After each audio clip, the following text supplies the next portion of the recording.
Picture this. A man inherits a run-down apartment building. But he doesn't want to just collect rent. He wants to play God. He installs hidden cameras in every single room. And then he waits. He watches. He manipulates. He destroys. This is the story of the tenants downstairs. A twisted tale of perversion, control, and madness. And trust me, by the end, you won't know what's real anymore. Let's dive in. The movie opens in a cold, sterile police interrogation room. A man sits across from a detective. His name is Zhong Jiajun. He's the landlord. And he has a story to tell. A bizarre, horrifying story. He claims he inherited this old building from a distant relative. So he became the landlord. He renovated the place. But here's the thing. He didn't just fix the pipes and paint the walls. He installed a secret surveillance system. Hidden cameras in every apartment. And a bank of monitors in his own penthouse. A private cinema of human depravity. He could see everything. Every secret. Every sin. Every dark desire. He wasn't just a landlord. He was a puppet master. And his tenants? They were his puppets. Let me introduce you to the cast of this nightmare. First, we have Mr. Wang. A recent divorcee. He moves in with his young daughter. A sweet fourth-grade girl. But Mr. Wang has a dark side. A repressed, twisted desire for his own child. Then there's Ms. Chen. A sexy office worker. She uses her body to get ahead at work. She brings men home for money and advantage. She's ambitious, cold, and calculating.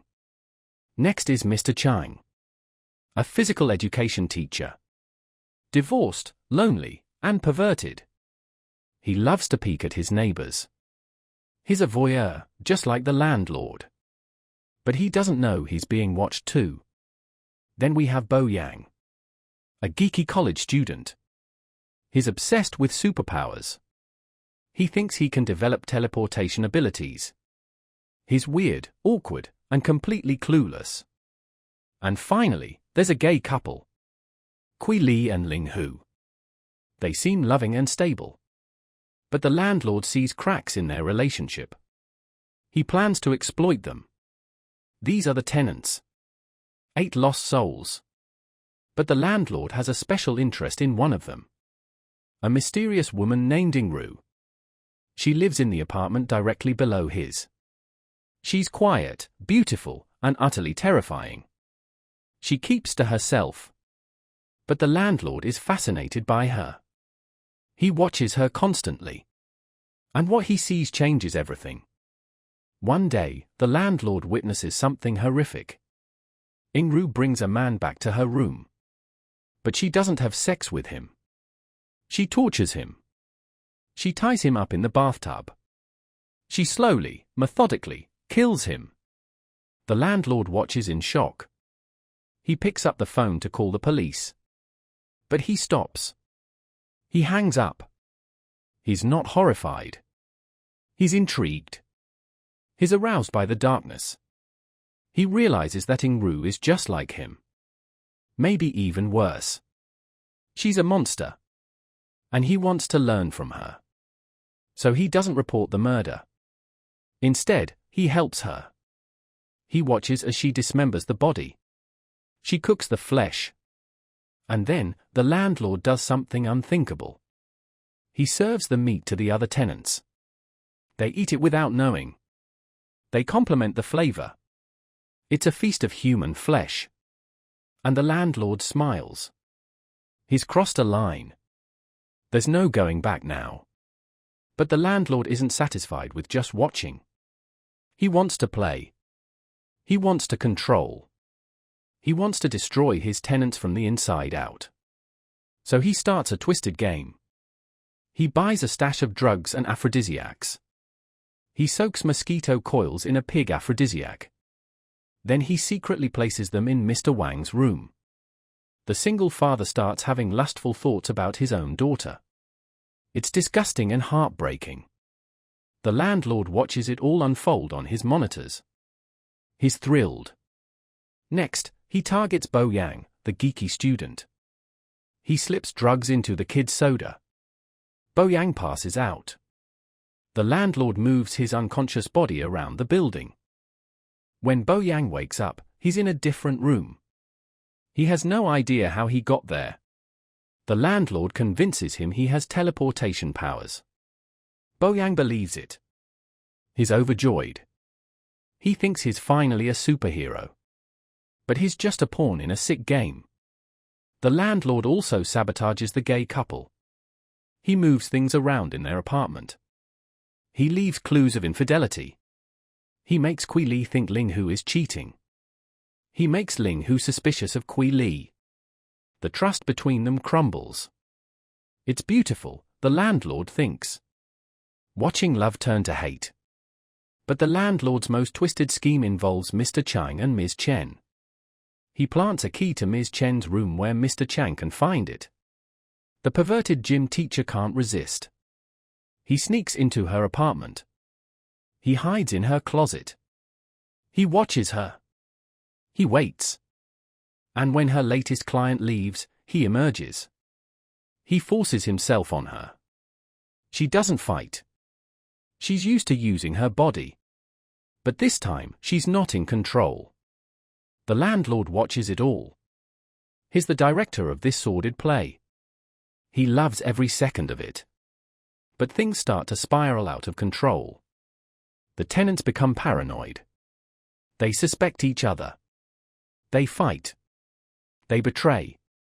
The landlord keeps pushing. He moves Bo Yang into the gay couple's bed. He leaves evidence of a sexual encounter. The young lover, Ling Hu, is devastated. He thinks his partner has cheated on him. He confronts Kui Li. They argue. They scream. And then, in a moment of madness, Ling Hu kills himself. He stabs himself during a heated argument. Kui Li is left holding the body. He's shattered. He buries his lover in the woods. But the landlord isn't done yet. He's just getting started. The violence escalates. Yingru, the mysterious woman, kidnaps Mr. Wang's daughter. She hides the little girl in a suitcase. The father is frantic. He searches everywhere. He questions everyone. But no one knows where she is. Meanwhile, Mr. Chang and Ms. Chen are at each other's throats. They accuse each other of betrayal. They fight in the hallway. The landlord watches from above. He's in heaven. This is exactly what he wanted. Chaos. Pure, unadulterated chaos. But then, things get even darker. Mr. Wang finally finds his daughter. She's hidden in a closet. But it's too late. She's dead. Mr. Wang loses his mind. He attacks Mr. Chang. The two men fight. Mr. Wang is knocked unconscious. Mr. Chang panics. He tries to dispose of the body. But everyone is watching now. The tenants are all involved. They're all guilty. The landlord steps in. He convinces them to work together. To cover up the murders. They dismember the bodies. They clean up the blood. They become accomplices. The landlord is pleased. He's created a perfect little hell. But wait. Something isn't right. The story is too perfect. Too controlled. The police interrogator listening to all of this starts to notice inconsistencies. He digs deeper. He checks records. He searches for the truth. And what he finds is shocking. The landlord, Zhong Jiajun, is not who he claims to be. He's not just a perverted inheritor of a building. He's a former police officer. A top graduate of the police academy. A man who once had a bright future. But his life was destroyed by a serial killer. A monster named Huang Xilang. Huang Xilang murdered 7 high school girls. One of them was Zhong Jiajun's own daughter. The killer was caught. But he was declared insane. He was sent to a mental hospital instead of prison. Zhong Jiajun couldn't accept that. He wanted justice. So he went undercover. He checked himself into the same mental hospital. He pretended to be crazy. He wanted to prove Huang Xilang was faking it. He wanted to get a confession. But things went terribly wrong. His only contact on the outside was in a car accident. He was left in a coma. Zhong Jiajun was trapped. He was trapped in that hellish hospital for years. The staff abused him. They force-fed him expired milk. They beat him. They sexually assaulted him. He endured unimaginable suffering. And slowly, he lost his mind. He developed a split personality. He became the monster he was hunting. And here's the final twist. Yingru, the mysterious woman? She doesn't exist. She's a figment of Zhong Jiajun's imagination. She's his daughter. The daughter who was murdered. He created her in his mind. She's his dark side. His rage. His desire for revenge. Every murder that Yingru committed? It was Zhong Jiajun. He killed those people. He tortured them. He dismembered them. But in his broken mind, he blamed it on Yingru. He couldn't face the truth. The tenants? Most of them were real. But they weren't the twisted perverts he described. They were normal people. Mr. Wang was a loving father. Ms. Chen was a kind office worker. Mr. Chang was a respected professor. Bo Yang was a brilliant medical student. The gay couple was actually an uncle and his nephew. They were all innocent. Zhong Jiajun projected his own darkness onto them. He twisted their stories. He made them monsters in his mind. But the real monster? It was him. All along. The police interrogator sits back. He's stunned. He looks at Zhong Jiajun. The man is smiling. A cold, empty smile. He's not sorry. He's not insane. He's something worse. He's aware. He knows exactly what he did. And he's proud of it. He's become the new Huang Xilang. The killer he once hunted. He's completed the circle. The movie ends with a chilling image. Zhong Jiajun sits in his cell. He's alone. But he's not lonely. He's talking to someone. Someone who isn't there. He's talking to Yingru. His daughter. His fantasy. His partner in crime. They smile at each other. A victory smile. They've won. They've gotten their revenge. But at what cost? The Tenants Downstairs is a disturbing film. It's not for the faint of heart. It's violent. It's perverse. It's deeply unsettling. But beneath all the shock value, there's a tragic story. A story of a father's grief. A story of a broken system. A story of how trauma can turn a good man into a monster. The landlord wanted to expose the darkness in others. But in the end, he only exposed his own. He became the very thing he hated. He lost his daughter. He lost his mind. He lost his soul. And all that's left is a hollow shell. A man who watches. A man who controls. A man who destroys.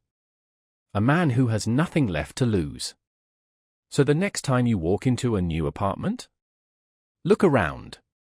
Check the corners. Check the vents. You never know who's watching. You never know who's playing God. And you never know what they'll find.